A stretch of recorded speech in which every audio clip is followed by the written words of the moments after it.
Hello everyone, I'm Council of Trent. Like many of you, I've been doing a lot of gaming recently.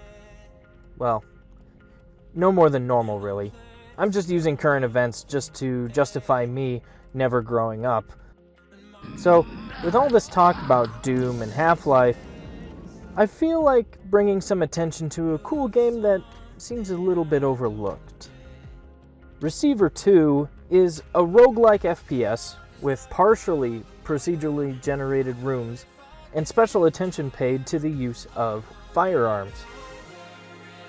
So when I say partially procedurally generated rooms, I mean that the rooms are all the same, but they keep showing up in random order, or maybe you come through the room in different directions. Just watch the gameplay footage in the background. No, I'm not constantly doubling back over myself through these rooms. It's just this particular room just showed up again. It's an old busted... Hey! Polybius! Oh. I feel like seeing the same scenery over and over and over again could get boring, but the rooms aren't near as important as the guns in this game. When you start this game for the first time, a disclaimer comes up on screen saying that this game doesn't replace actual firearms training, and for good reason. However, I feel that this game is still trying to teach you some things. Maybe you shouldn't use it for real weapons training, but I believe this game is trying to teach you good habits. But don't worry, we'll get more into that in a bit. The graphics are quite striking. Well, relatively speaking. They might not look any better than any other games on the market these days, but I mean, it's a rather big step forward in comparison to the first game. The colorful lighting, detailed objects, and nicer looking guns make the older game's crude shapes and flat colors and shadows look decidedly meh. Not bad for an indie game, but still, they're greatly improved over last game. I like how the player is represented by a silhouette target. You can see yourself in reflections in mirrors and windows, and you'll find that you're just a piece of cardboard. I think that's funny. Many of the sound assets are reused from the first game. Well, except for the guns, I guess. The drone it just makes the same wah wah wah wah wah wah wah wah.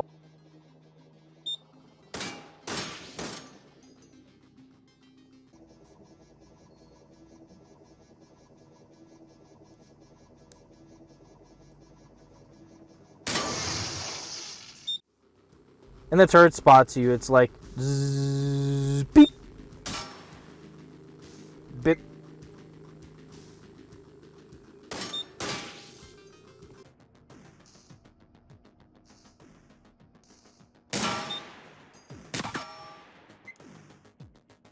I don't know. I guess it gets the job done.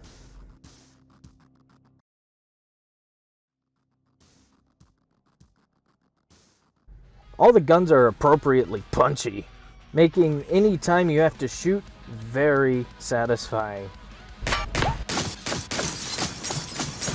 Every time a gun shoots, it produces a powerful, thunderous boom. Oh yeah. But anyway, let's talk about some of the more important stuff. So there are a few changes to the combat system from the previous game. The original idea was to shoot the enemy drones and automated turrets. They have particular weak spots that could affect what can be disabled with a single gunshot. For example, the turrets have cameras on them, and they can be destroyed. The result is the turret is effectively disabled. It keeps spinning around, but it will never find another target because it can't see anything. Another example is the motor beneath the turret, which turns it around. When shot, it will be unable to react to your presence. It might see you, but it can't turn to find you and to shoot you. Alternatively, a single shot can kill a turret altogether. Killed it.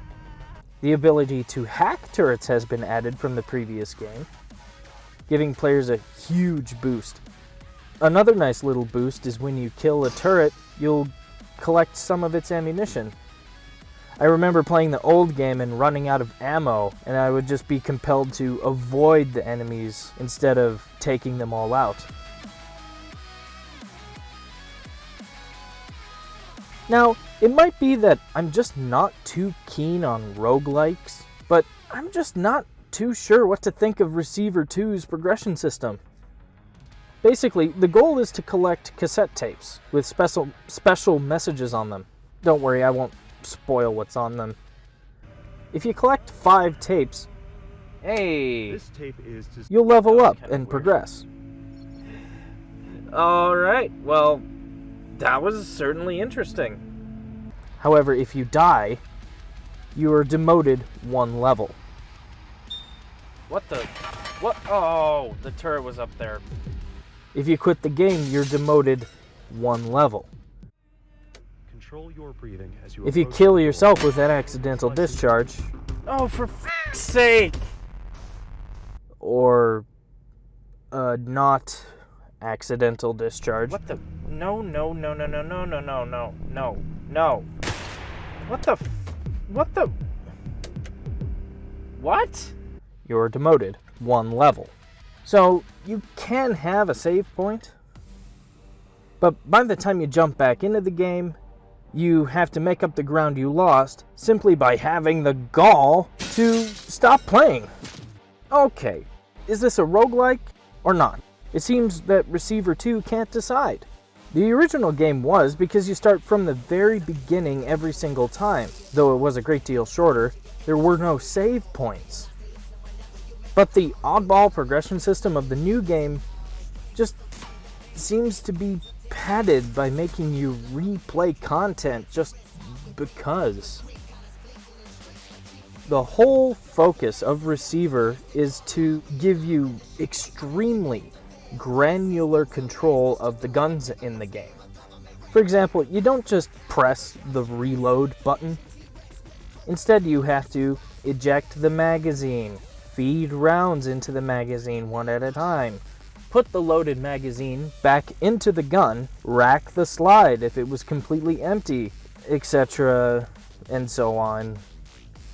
Yeah, like that granular. Some people might find that annoying, but as someone who genuinely enjoys shooting actual guns, I find the attention to detail and realism especially cool and unique in the realm of FPS. I can't think of another shooter that does that. On the other hand, there are a couple things about using the guns that kinda gets on my nerves. For one, Receiver 2 puts a great deal of emphasis on safing the weapon when you holster it.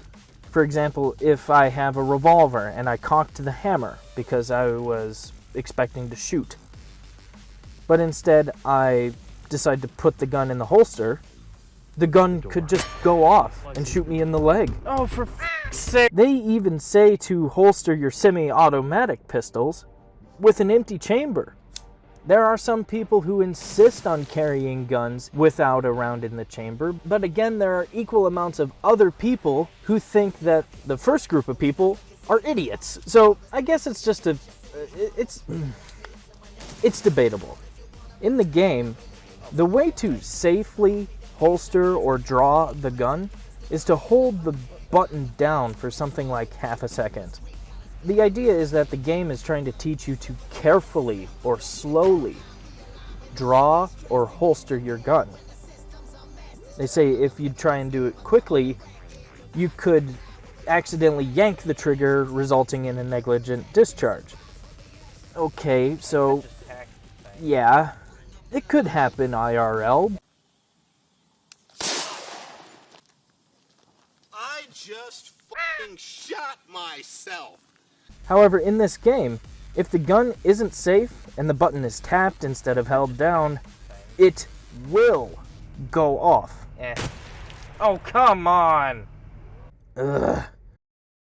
The game designers argue that, again, quickly drawing the gun in a panic could result in the shooter accidentally pulling the trigger with their finger. Again, yeah, it could happen, but the fact is that it doesn't always happen. Surely, if they wanted to make the gun more realistic, why not they have a trip or fall mechanic, where if you step over, say, a loose power cable, it could cause you to fall over, and the gun will go off in a random direction. Or maybe, instead of just the occasional dud cartridge, why not make the gun randomly explode because of a random overpressure cartridge? Sure, the things that this game tries to teach you, they are all things that can happen in real life, and they can be prevented or dealt with using real-world gun handling techniques. However, in a game, failing just to hold down a button for a split second longer than normal, resulting in a level restart, is just way too frustrating. In the end, this little exercise, this game, this video I'm making, it's taught me something. Absolute realism doesn't make an absolutely perfect game. This is a video game, and games are made to be an escape. And as such, it doesn't have to follow all of those annoying faults that plague us in real life. As a game, I honestly like the original game more. You don't have to take it too seriously, and you don't have to think about it as much. However, as a training aid, Receiver 2 is good. However, again, you're not supposed to use it as a training aid. Does that make the game pointless? No. I mean, it's a game. It's still just a game. It's not a perfect game. Play it if you like how it looks. I'll tell you what, I'm still glad that I have it. It's neat. It's a novelty. Like I said before, I've never seen another game that does this. Having such intricate control over guns. I'm a bit of a gun nerd, so I find this game interesting. If you kind of are interested in something like that, give it a shot. I'm sure you'll enjoy it. Anyway, thanks for hearing me out, hearing my thoughts about this silly game. My name's Council of Trent. Hopefully I will see you in the next one.